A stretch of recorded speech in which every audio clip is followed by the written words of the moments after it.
नागपुर में ड्रग्स के खिलाफ चलाए जा रहे अभियान के बीच सीताबर्डी थाना अंतर्गत रामदास पेठ स्थित एक नामी होटल में बड़ी कार्यवाही की है।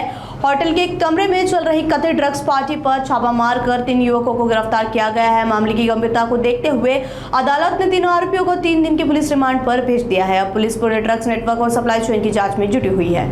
जानकारी के अनुसार सीताबर्डी पुलिस को सूचना मिली थी कि रामदास पेठ स्थित एक होटल के कमरे में कुछ युवक एमडी ड्रग्स का सेवन कर रहे हैं। सूचना के आधार पर पुलिस ने छापा मारकर 3 युवकों को हिरासत में लिया। तलाशी के दौरान उनके कब्जे से 1.640 ग्राम एमडी पाउडर बरामद की गई है। पूछताछ में यह भी सामने आया कि आरोपियों ने करीब 2.5 ग्राम एमडी खरीदी थी, जिसका कुछ हिस्सा सेवन किया जा चुका था। पुलिस ने तीनों की मेडिकल जाँच कराकर ब्लड और यूरिन सैंपल फॉरेंसिक जाँच के लिए भेज दिए गए हैं। एनडीपीएस एक्ट के तहत मामला दर्ज कर उन्हें अदालत में पेश किया गया, जहां से 3 दिन की पुलिस रिमांड मंजूर की गई है। पुलिस अब ड्रग सप्लायर और पूरे नेटवर्क का पता लगाने में जुटी हुई है। सर, बर्डी पोलीस स्टेशन अंतर्गत एमडीची कारवाई झाली आहे। नेमकं कोण आहे, किती आरोपींना अटक केली आहे, कशा करता इथे आलं ते काय माहिती आहे?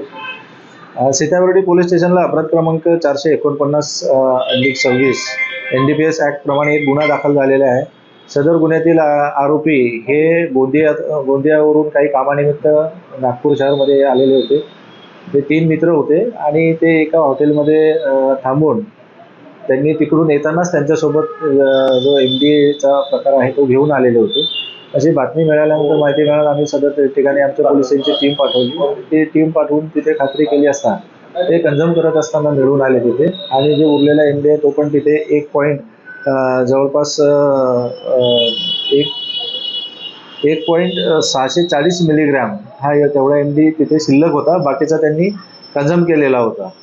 तर अशा याच्यावरून आम्ही तिथे कारवाई केलेली आहे आणि त्यामध्ये आरोपी जे आहेत हे मयांक महेश अग्रवाल, पराग सुरेश अग्रवाल आणि कुणाल किशोर नखाते हे सर्व राहणार गोंदियाचे आहेत आणि यामध्ये आज रोजी माननीय न्यायालयात त्यांना हजर केले असता 3 दिवसाचा PCR त्यांना मिळालेला आहे आणि पुढील तपास चालू आहे।